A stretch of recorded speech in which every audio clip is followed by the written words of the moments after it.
Hello and welcome to today's episode of the World Class Real Estate Podcast. My name is Mark Worrell and today I am joined by Ian Macbeth. We are getting close to Christmas, getting close to the end of the year. How are you, Ian? How is the year looking? Are we due for a frantic finish? We are due for a frantic finish. The stats say that. I was at the RAN conference last Friday talking to some really good agents, and we're all in the same boat that normally you would find the pipeline is getting rinsed at the moment with exchange and completions and money in the pot, but with everyone a bit quiet. But actually is 1-for-1 at the moment with sales going back in the pipeline. So it feels like the market's popping at the moment. We had our record month last month. I spoke to a lot of the agents in the room, and a lot of them are experiencing record months as well at the moment, which is great. And conference season, obviously in the agency world, a lot of Dicky Bows knocking around. Full swing. Yeah, everyone's in it. We won one of the negotiator awards 2 weeks ago as well. Nice, congratulations. Second time in a row of winning what they define as a new model agency, which effectively self-employed agency. So I was over the moon with that. Great to kind of to win that back to back, which is really cool. So yeah, all good and very topical, you know, with the guests that we've got on this week. So it's a bit of an exclusive, actually, a big reveal from him on what he's doing next, which is super exciting and very topical around the lettings aspect of things as well. So we're going to get stuck into that. But first of all, how's the house sale stuff going, mate? So we are recording this a little bit later today, actually. So it's 4:45 on Tuesday, the 10th of December. We had our survey today, basic mortgage survey. So he went round. I presented him with a brochure, Write Me a Best Price Guide, tried to make his job as easy as I possibly could.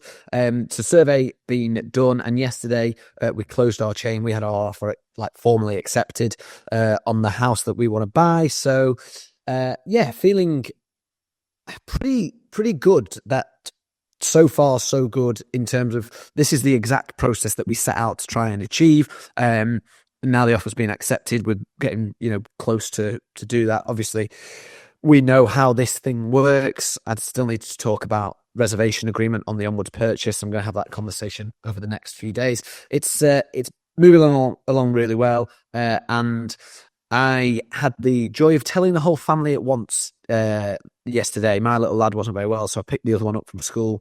My wife was at home, so I went and just had the news. So yeah, we had a little celebration, jumped around the lounge yesterday, getting excited about moving. Well, he wants to do it by end of February, so time to get our skates on. Yeah, that's amazing. I love that with the thought of the kids kind of jumping around and all celebrating and stuff like that. I'm not even the agent involved, but for some reason I feel like I am. I feel like I'll feel a bit of emotional support. Yeah. I'm just buzzing for that. Yeah, that's it. My little lad, his first question was, "Can I go and see it? Because I want to plan my bedroom." And I was like, "Yeah, that's pretty cool." Those are the human elements that I think sometimes as agents we miss out on. We don't necessarily see that as much, but yeah, no, that's super exciting. And just to talk the business side of things, you mentioned frantic finish and what have you.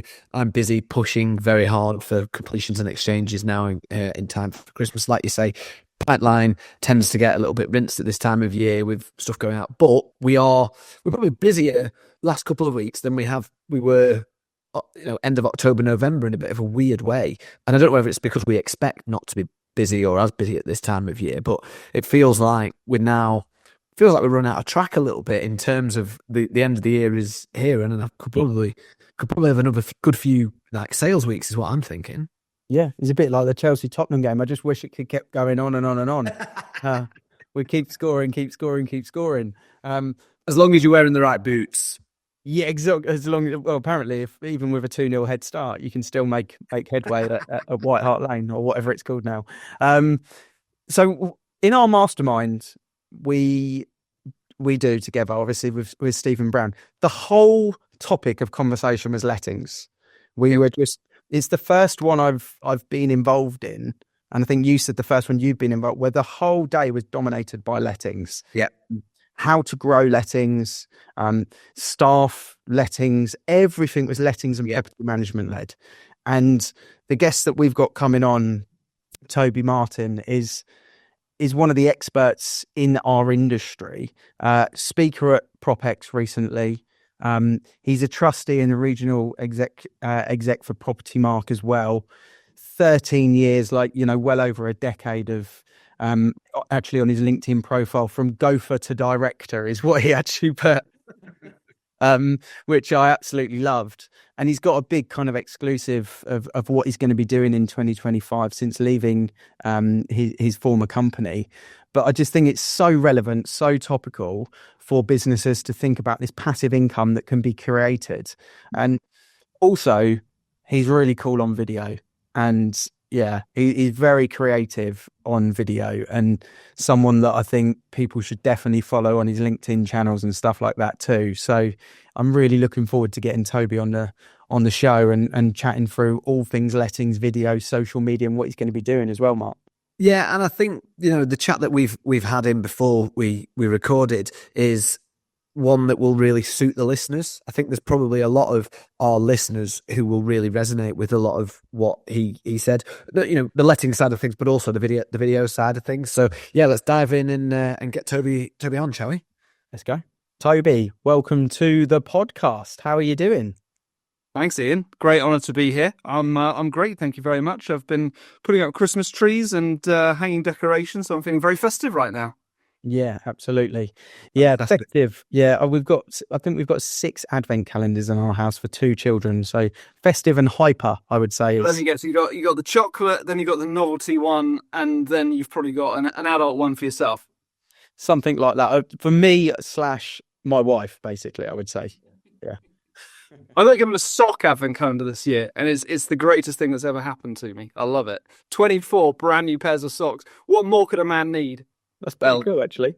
Your wife's going to be stuck, or parents, whoever is going to be stuck for actual gifts on Christmas Day, obviously now, then if you've already got 24 new pairs of socks. I wouldn't rule out there being more socks on Christmas. Right, let's dive in. I wish we could talk about Christmas all day with that close now. It feels almost like you could touch it. But let's start, as we start every podcast, Toby, with the same question. What does world-class real estate look like to you as we approach Christmas 2024? What does world-class real estate look to me? I've been thinking about this a lot, knowing that it's coming. And I you don't mind if I take a slightly different spin on it, because what world-class real estate to me isn't what it looks like, it's what it feels like. And I think that a lot of thought goes into the products that we offer, the way our agencies look. But actually, to me, world-class real estate is a feeling, and it's the feeling of how you make your customers feel. Every action that you have provokes a reaction in your clients. And so I don't think that we often enough stop to think about every step along the way how we make our clients feel, the steps in their customer journey and the emotions that they go through. And I've distilled that down into 5 emotions. So for me, world-class real estate feels familiar, it feels trusted, it feels exclusive, it feels empathetic, and your customer feels valued. And those are, I think, for me, the emotions that your client should go through if you're doing everything right. And I will quite happily break down each one of those if you like. Which would you put as number 1? Just one, fans' favourite. Which one? I think that everything that we do builds towards trust. I don't think you can achieve anything unless you've built trust with your audience and with your client. And so that's why, for me, I know we wear lots of different hats as agents, don't we? It's such a multifaceted role. But I think there's 2 that really get overlooked. And one of the main ones for me is that we are all, or we should all, see ourselves as educators. And my background is predominantly lettings based. I'm a lettings specialist, and I think this is especially true in lettings. I'm sure it is in sales as well, but lettings, there is such opportunity to educate your audience, because it's a very densely legislative environment. And there is a huge amount of educating that you can do to your audience. The majority of landlords, even if they're self-managing, they don't know half of their obligations and their responsibilities. And a lot of them are actually aware of that. So the amount of value and advice that you can impart, whether that's through your marketing, whether it's through your customer service, your contact with your current clients, or even part of the market appraisal process, you can really position yourself as an educator who gives valuable advice, valuable knowledge away for free, before you've even entered into a contract with a client. And that way you're already building that trust, building that value, and setting yourself up as somebody who is not seen as an estate agent, not seen as a salesperson, but seen as someone who is informative and educational. And for me, that is the way to build trust. I'm interested to know as well, and we're going to get stuck into exactly what 2025 looks like for you next year, because it's exciting and it's new, and there's going to be and it's unique as well, I believe. But if we were to rephrase the question, which we haven't done this before, but if we were to rephrase the question based on you being lettings and property management specialist and your connections to property market, etc., and we would say, what does a world-class real estate lettings business look like? Would that differ at all, or would you be able to put some more sort of detail to the answer that you gave there? Yeah, I think that lettings, to state the obvious, the key difference between lettings and sales is that, well, actually, I'm going to say this and I'm going to disagree with myself, which is typical of me. But I think that the key difference is that sales is more transactional, lettings is an ongoing relationship. I'm now hearing lots of sales agents screaming at me saying, no, that's not the case, because a good sales agent will always maintain the relationship and do what they can to nurture clients over time. It's not a one-off transaction. It's something that you retain and they come back to you. But obviously, with that thing about managing people's homes, maintaining a relationship with tenants whose properties you're managing, that relationship is much more intense over the course of a tenancy, and you come into contact with tenants, typically during a tenancy at the worst times. They don't get in contact with you to tell you what a great job you're doing. They get in contact with you to tell you that there's a hole in their roof. And I'm just talking about the tenant there. Obviously, the client is your landlord. So then you're having to then mainly get in contact with landlords to break bad news, to tell them they've got to spend money, to tell them that a tenant's leaving. So there's a lot of delicate situations to deal with there. So coming back to those emotions that I went through, I think that the ones that you would have to push to the fore were empathy. I think is a really undervalued trait and skill in agency. And thinking back to my last role in the company that I ran, we prided ourselves on the number of Google reviews we had. We had a really efficient system of obtaining Google reviews.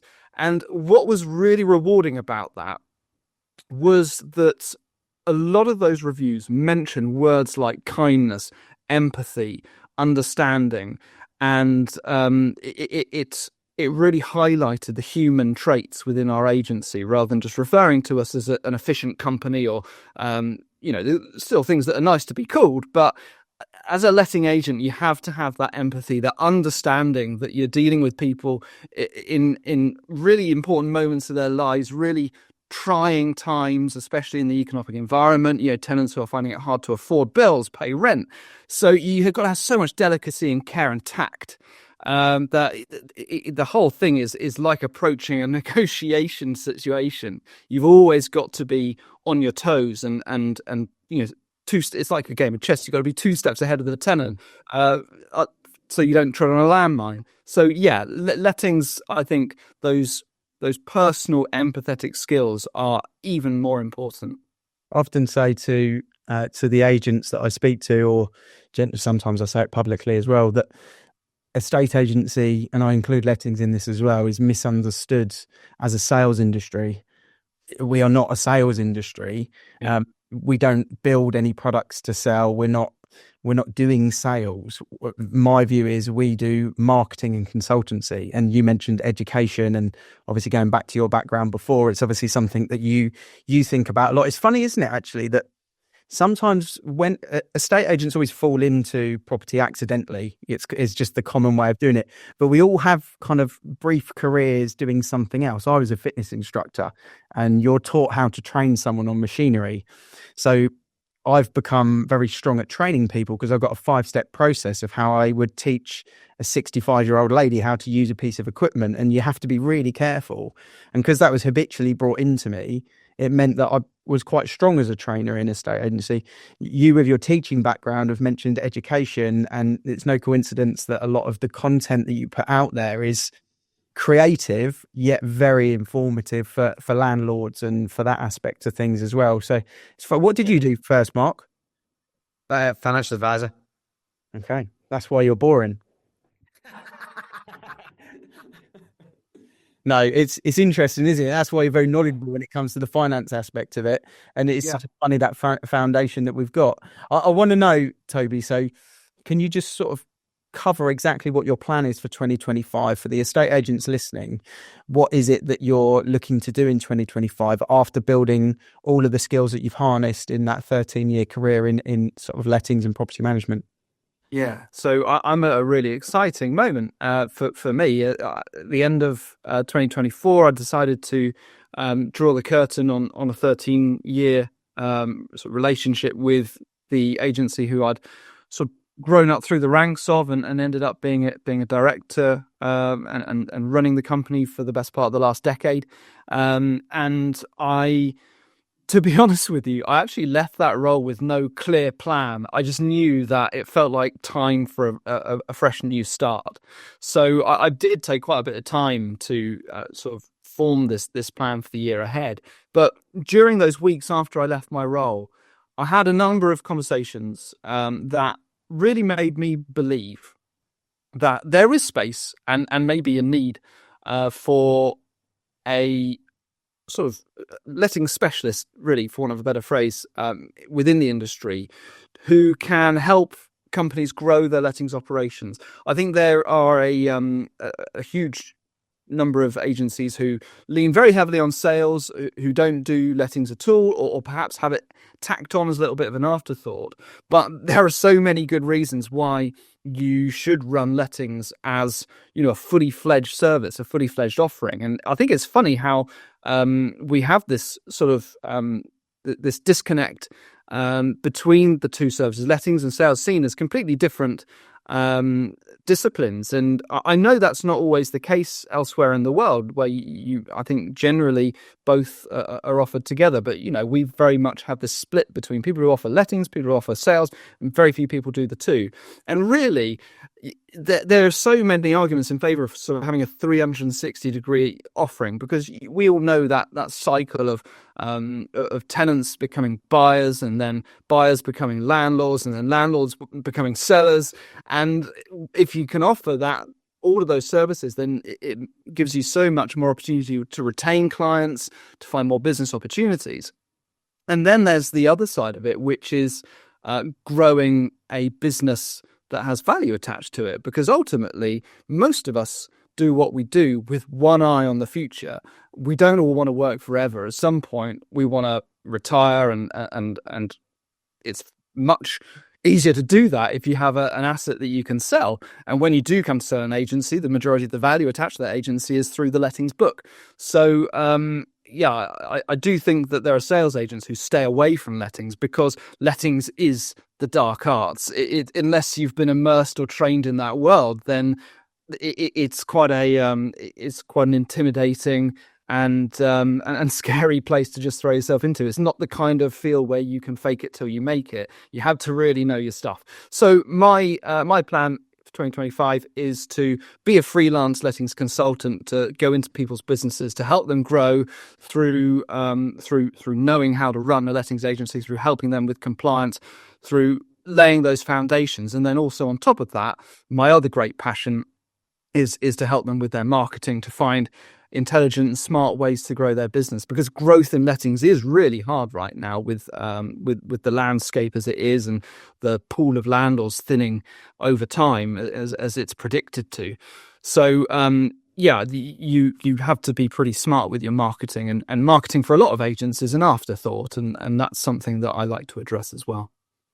So the lettings, the letting side of things, I think you mentioned earlier on as one of the ways that we need to be building trust. And I completely agree, by the way. I think as agents, we're either increasing or decreasing trust. But to do that, we should be educators. Now, surely, isn't there more opportunities to do that in the lettings side of the business? And is that kind of part of the plan? Build up the letting agents that you're looking to work with as real educators in their local area, which will then in turn allow them to speak to more landlords. Yeah, absolutely. And so I mentioned right at the beginning that I thought there are a couple of the hats we wear as agents that are often overlooked, and we talked about sort of seeing yourself as an educator. And the other one, and Ian referred to it earlier, is remembering that we are all marketers.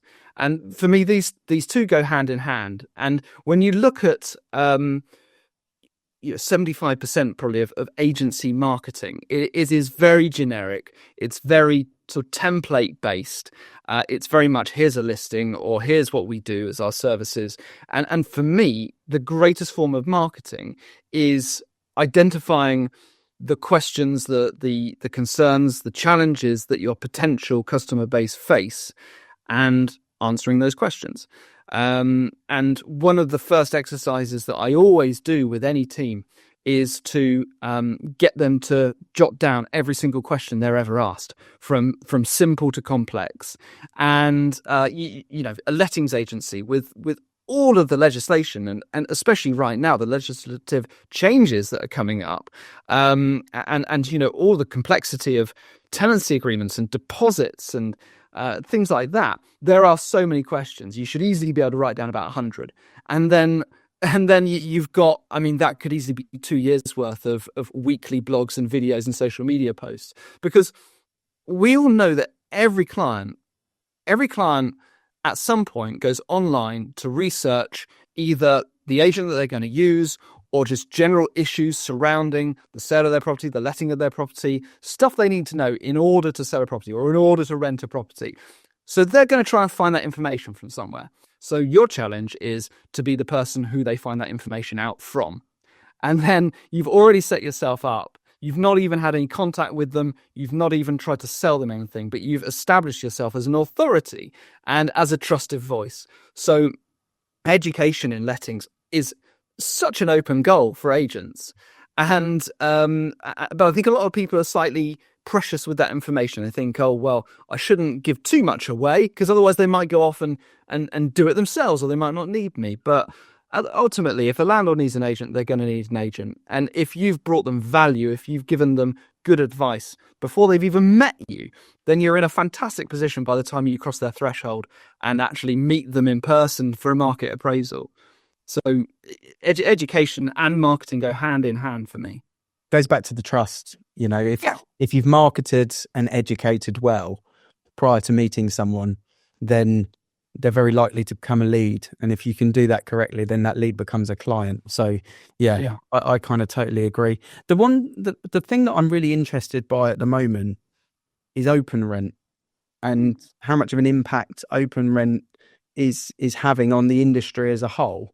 And the growth of it, for sales agents, Purple Bricks grew at a rate of knots like we've never seen. But open rent has done crazy things and smashed all of those records to pieces and continues to grow. Yeah. And there's two ways of looking at it, really. It's a threat or it's an opportunity. Actually, it's both. And I like to look at the opportunity. So in terms of, without going into too much detail, is there any kind of quick wins or tips of how you feel we could potentially turn as letting agents open rent into an opportunity for the businesses? Yeah, I think it's something crazy like 45 or 46% of the market that open rent have. So you have to view that as an opportunity when you know that there are simply properties sitting there on Rightmove that you can access that you can, if you dig hard enough and deep enough, find out information about, then you have to view that as an opportunity. So yes, open rent is a crazy opportunity, and there are listings out there available for you to go and research, dig into. You can even I know other agents who try to contact those landlords directly. Why not? You can make an inquiry about a property. So why not make an inquiry and actually say, I see you've got your house listed. Best of luck with that. If you do have any questions or need any assistance, I'm here if you need me. I think that in more broad terms, we had that crazy moment a few weeks back when Rightmove and Open Rent had their bust up, and every letting agent in the land thought that this was the end of Open Rent because it disappeared off Rightmove for a few hours, and we were celebrating in the streets. And but obviously it went back on there. But I do think that what it does is it shows you that the sheer quantity of landlords who are self-managing, and there is a big feeling that as the Renters' Rights Bill is pushed out, that there will be a certain proportion of those self-managing landlords who will consider or need to get more professional guidance or support. So it does show you the depth of opportunity that could be coming around the corner, the quantity of landlords that could be looking for more professional help as the legislative framework becomes more complex over the coming months. So that's just another argument for agents to make sure that they are the go-to trusted voice in their area for when those landlords need someone to talk to. Yeah. And do you think there's a tipping point that these self-managing agents will be looking more for professional guidance because of the legislation that is out there and coming? Or do you think it's almost a case of somebody needs the book throwing at them very publicly to make landlords actually realise that managing yourself on a part-time basis is going to be very, very difficult in the new world? Yeah, there is always that, isn't there? Because we've forever been saying, and I should at this point declare that I'm an ambassador for Property Mark. I've got a massive vested interest there. I think that they're a great organisation. But within Property Mark, we've been saying for ages, well, what we don't need is more legislation. We need the existing legislation to be properly policed. There's plenty of legislation. There's plenty of rules out there already that could promote high standards and could promote safety in housing, but they're not adequately enforced. So I think that remains to be seen. That there's been, a good line from the government in saying that local councils will be given more funding and more powers to police these things. But whether that's going to be their priority or not on a local level, we'll have to wait and see. I think that until that is done, until there is proper enforcement, there will always be a fraction of landlords who will fly by the seat of their pants. And it may well, like you say, take the rule book to be thrown at somebody for the majority of landlords. Well, no, sorry, for that minority of landlords to sit up and take notice. But I do think that the majority of landlords are conscientious. They want to provide good quality housing. They want to comply with their obligations. And certainly, I do feel, and a lot of the landlords who I've spoken to over the last few months do recognise that the more complex things get, the more support they will need. And ultimately, the greater the potential fines and punishments, the more that they are going to want to make doubly sure that they're avoiding that. So I do think that, like with everything that's come down the line in lettings over the last kind of decade, like the Tenant Fees Act and the Deregulation Act and all of that, there's two ways of looking at it. Like Ian was saying about open rent, it's either opportunity or it's a threat. And so the Renters' Rights Bill for agents, sure, it's complex and it's a pain, but there's a lot of opportunity there to kind of seize the narrative, to be your go-to expert in your area. So, yeah, we need to be doing everything we can to make sure that we're educating landlords, making them aware of the risks of getting it wrong, and letting them know how to get it right. And hey, if you want some help with that, then I'm just a phone call away. I think also the way with the exit rates for landlords and with the change of generations and how things have gone over the last kind of 20-25 years in the property, my guess, my educated guess, is that we are going through this transition at the moment of retired landlords exiting the market and our generation becoming investors in property, not as accidental landlords, but as investors in property with the eye on 20 years' time, 25 years' time. And what I'm very aware of from dealing with that end of the market, that middle market, that family market, if you like, is that they are financially wealthy and time poor. And I think that's, for me, the big opportunity that all lettings agents have is the open rent retired landlords, self-managing, like they're gradually exiting, and they're no longer the people that are going to dominate your lettings portfolios. Yeah. It's the business owners of small businesses. It's the people that have built very strong careers, that are very aware that investing in property is a much safer way than leaving my money in savings and hoping that interest rates stay the same, because they don't, they fluctuate. And I think that end of the market, or that group of the market that we're transitioning into more, yes, there's less of them at the moment, but they'll grow, as the economy kind of shapes. That's for me where I see the opportunity is leveraging the fact that these people are time poor. Yeah. And I think that's almost the intention from the government. I think that they are wanting to professionalize being a landlord, and that some people say, oh well, being a landlord just isn't going to work anymore. But there is still a certain profile of person who, being a landlord, can be extremely rewarding and very successful, but it has to be seen as a long-term investment. It's not an overnight get rich quick scheme.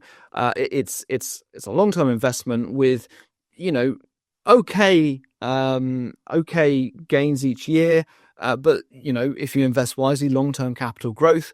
But it's got to be seen as a long-term thing. And for us as agents, that's not necessarily a bad thing, because it means that once this kind of period of flux has passed, you'll have more long-term investors, so you'll be retaining your investment properties in your portfolio for longer, and you'll probably be working with a greater quantity of landlords who are trying to actively grow a portfolio, instead of having what I've been very accustomed to over the last 10 years, which is a lot of accidental landlords, a lot of single property landlords. And actually, as a agency, if you can work with those investors, again, give them that support and advice they need to know how to grow a portfolio, to know how to set it up within a limited company, and be as profitable as possible, then again, it brings challenges, but with it come opportunities. Yeah, for sure. Absolutely. In terms of, I guess, as we kind of focus on the lettings sort of narrative here as well, what do you think is the best advice that owners of businesses and directors of businesses should be giving to the new crop of negotiators coming into the industry? Because you mentioned about the 4D client, and or the four different aspects of a client. You've got tenant, you've got buyer, you've obviously got landlord, and you've got vendor. I like to kind of add a fifth when we're talking to the avocado partners, that you've got a supporter as well, which is no client of yours at the moment, but they just love the stuff that you do, and they're there in the Facebook groups promoting you. But for the 4D client, what would be the things that negotiators that are in their first year should really kind of at basic level understand about the property market, from a lettings point of view? So I think that, my first piece of advice for anyone who is setting out in agency is to get qualified, because, like I said earlier, with lettings, probably with sales as well, I don't think you can fake it till you make it. There's too much to know. There is too much detail. There's too much complexity. So I do think that if you don't properly know your stuff, then at some point down the line, it's possible that you'll make a costly mistake, or that you'll be found out, and that's when reputations can be damaged. So I would say to try and align yourself with a company, find a role where they will properly support you in terms of your career development, investing in your training and expertise and knowledge. And the other thing which you did allude to is to do build a personal brand over time, because you mentioned what you call the 5D client. And I think that yeah, while you're developing your knowledge, the other side of that is also to build yourself a personal profile who, we've referred to it time and time again, will be that person within the Facebook groups, within the online community, who people come to for expertise. And we had a lot of success in my last agency with sort of local events and running landlord conferences and drop-in sessions. And I think that getting involved with stuff like that, again, you do have to know your stuff. So if you're just starting out, then work towards that. Do your qualifications, do your training, and then see if you can get involved with actual local drop-in sessions, running conferences, giving landlords advice where you can, whether that's digitally in community groups or live with events. Network as much as you can. Come face to face with people, talk lettings. Once you know your stuff, you'll be amazed how confident you feel standing in a room of people, because you just suddenly realize that, actually, it sounds big-headed, but you know more than them. You do actually know more than them, because we don't share it, do we? We don't share it. The industry doesn't share it enough, No, we don't. And I think that sometimes we can be a little bit bashful about showing off our expertise, but actually in a line of work like that, experts are revered. And when it's evident that you don't know your stuff, that's when you lose credibility. So, yeah, be proud of your expertise, and when you've done your qualifications, shout about it, and make sure your company shouts about it. I fervently believe that every lettings agency should be promoting the fact that they have trained, qualified professionals who they're not just qualified, but they're continually doing training, because everything's changing around us. So why would you stop? So yeah, that would be my one takeaway to newer professionals. Concentrate on your personal growth and development first and foremost. Can I just ask on that point then? Do you think that people, when they are starting out in the industry, focus on sales or lettings, and there should be more crossover, because that 4 or 5D client might come into the sales department, but actually they could be a very long-term client of the lettings department? Do you think as estate agents, particularly the agents that you're looking to work with, that maybe a more sales focus with an add-on, do you think that we shoehorn it a little bit too much, and actually we should be a little bit more open-minded as agents, talking to people that the opportunity doesn't just lie in sales or doesn't just lie in lettings, but can lie across the board? Yeah, why pigeonhole yourself? Absolutely. I really do believe that. And I think it's very interesting that only earlier this year, Property Mart reconfigured their qualifications. You used to have two completely separate qualifications, one for sales, one for lettings.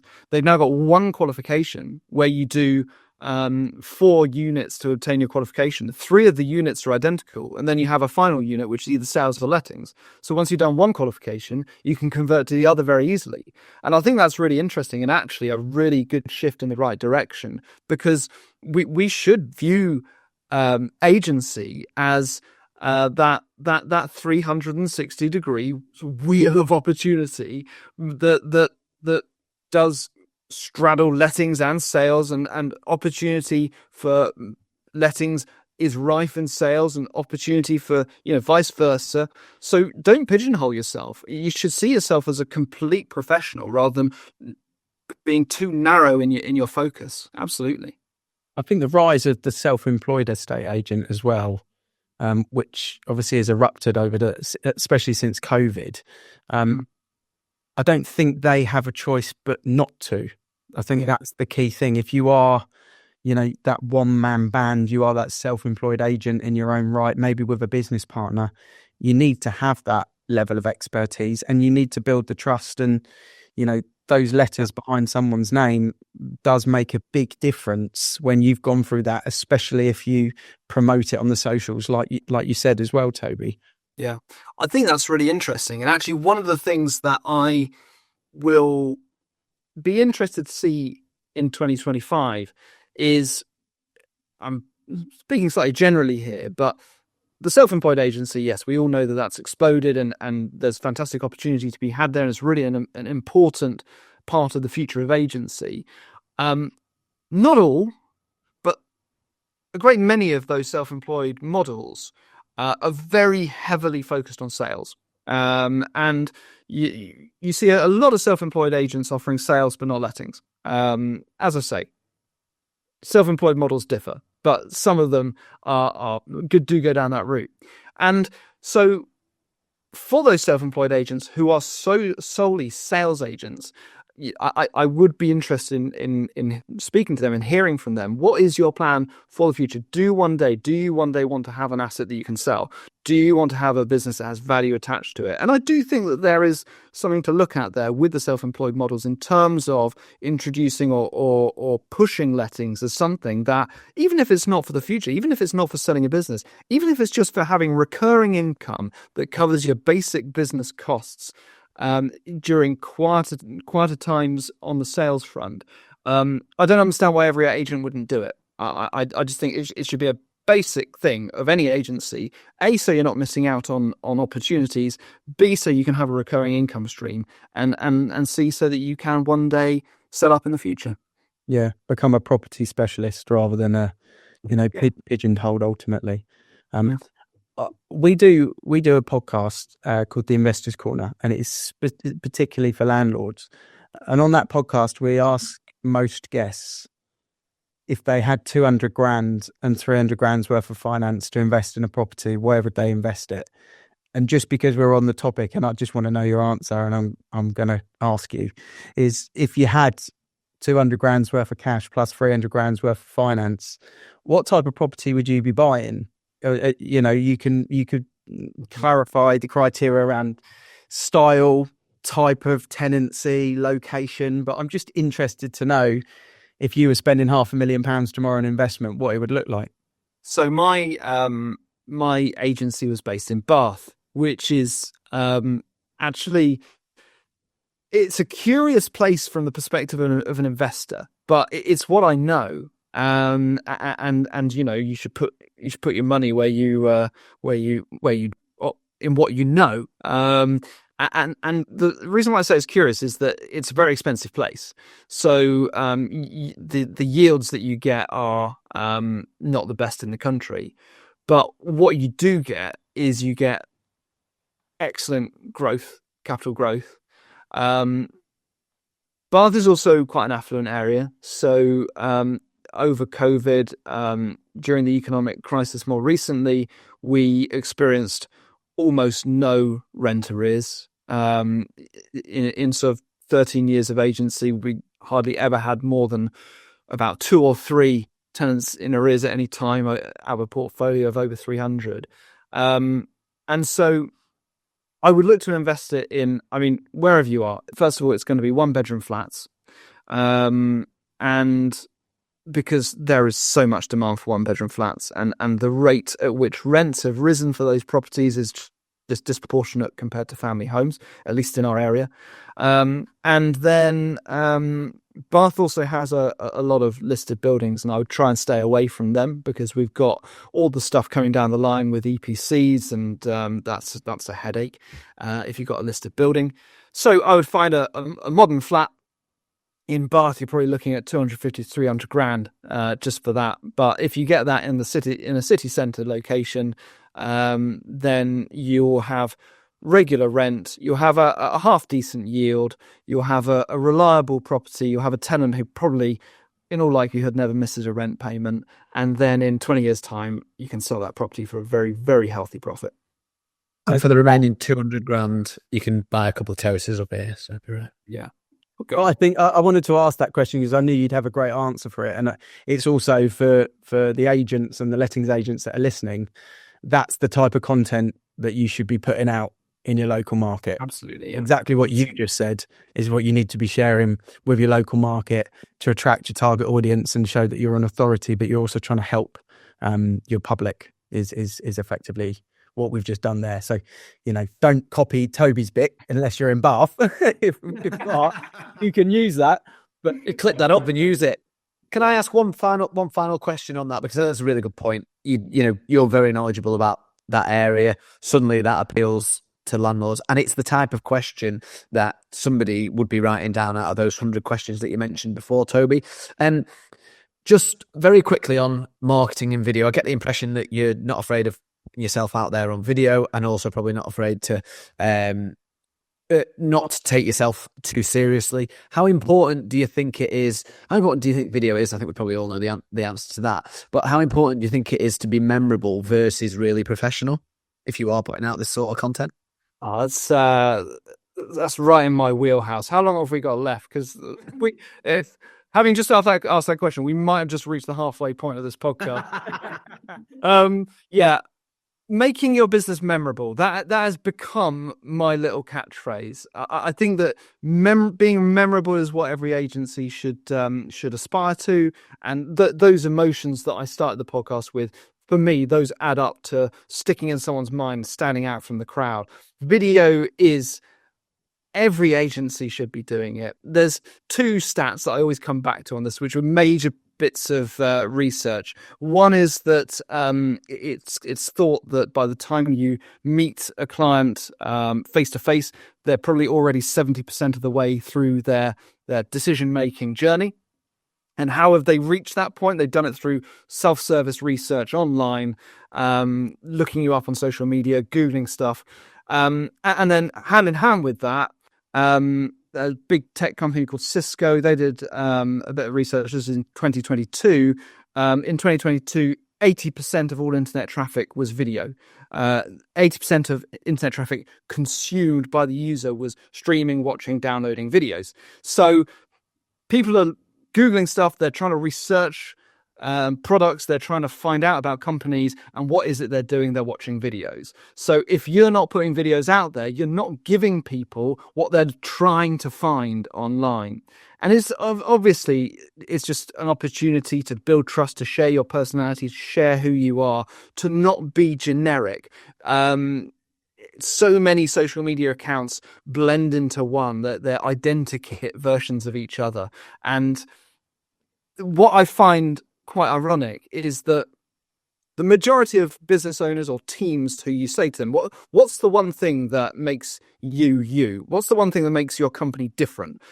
The majority of them will say our team or our people. But you don't see those people on social media. You don't see them in the marketing. So if that's what makes your business stand out, then why aren't you pushing them to the front? Because they are what will sell you and what makes you different from other businesses. So absolutely, video is something, even if you feel uncomfortable about it, you've just got to dive in and do it. And the one thing that I'm really big on at the moment is, I don't know why we're not seeing more clients on video.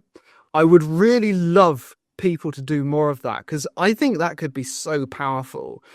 That whole thing about, again, having empathy for your audience. It's great that people can find, even if you're doing video, it's great that your clients can find you and can hear what you think. But hearing what your customers think is even more powerful. And when you're listing a property, I think it would be perfectly achievable to say to the vendor, look, do you mind, can we just have a 5-minute chat in the kitchen? And I'd like you to tell me what you love most about your house, what's great about the local area, and, something that someone should know if they were to buy this house. And that could make up part of the video tour. You can have, instead of just having the estate agent wandering around pointing in all the different rooms, to have Mr. and Mrs. Smith having a cup of tea in the kitchen saying why they love their house. That would be such powerful marketing, not just to sell the property, but to sell your agency as well and show your relationship with your clients. There's so much that can be done with video that I think agents are getting a lot better at doing it, but there's so much potential still that's unexplored, I think. Yeah. Singing and talking my language there. And, it's a podcast for another day. But what I would say, as we kind of summarize here, is for anyone that wants to check out Toby's videos, jump on LinkedIn, give him a follow, check out some of the videos, and talking about kind of memorable. I was having a little look at your LinkedIn prior, and I loved your opening bio as failed rock star, stand-up comedian and English teacher with a passionate for property, creativity, humor and learning. And I think that last sentence kind of encompasses the podcast quite nicely as well.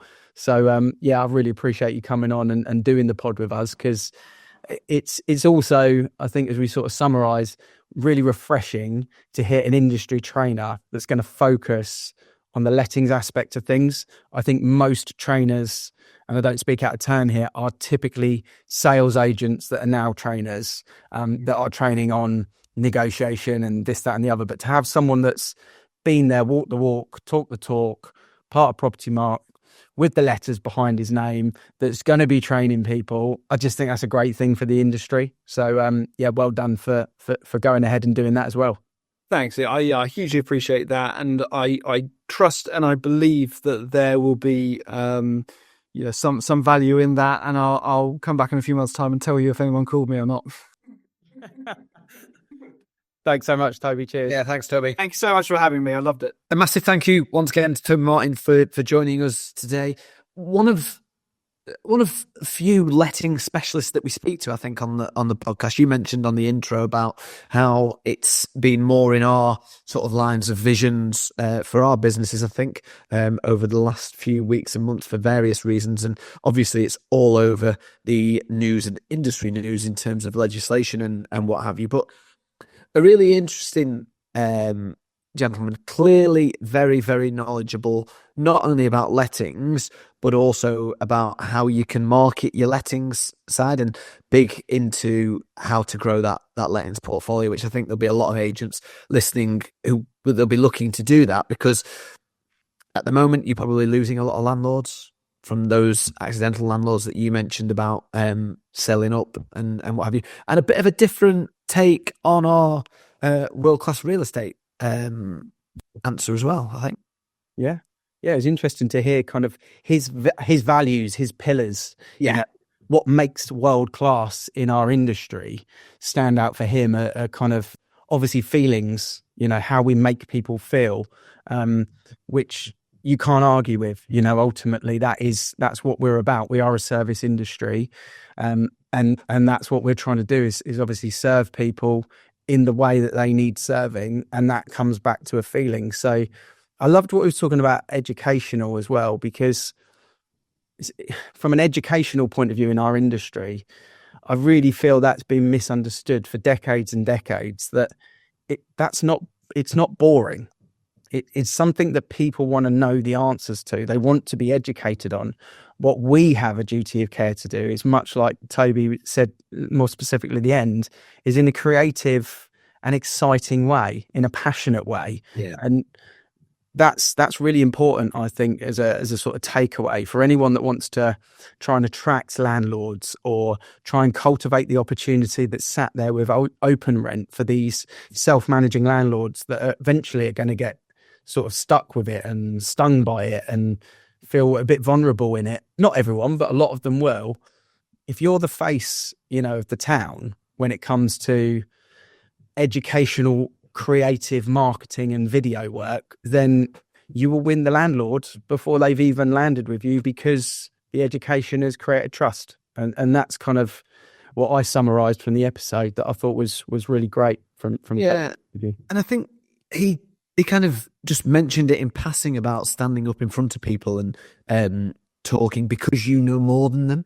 Because I don't think we should be ashamed of that. I think it's very easy to demonstrate that in the lettings part of the business, and therefore it's very easy to show and to build trust in the letting side. You can do it on sales, but all of those pieces of legislation in lettings probably make it almost a little bit easier to produce content. Challenge is making it memorable, and there's no greater way to do that than video. But I think he made a really good point when he said, when we're working in this industry, and particularly if you're going down the road he suggested and getting the qualifications, you've got a lot of knowledge to share. And it's not knowledge that people aren't interested in.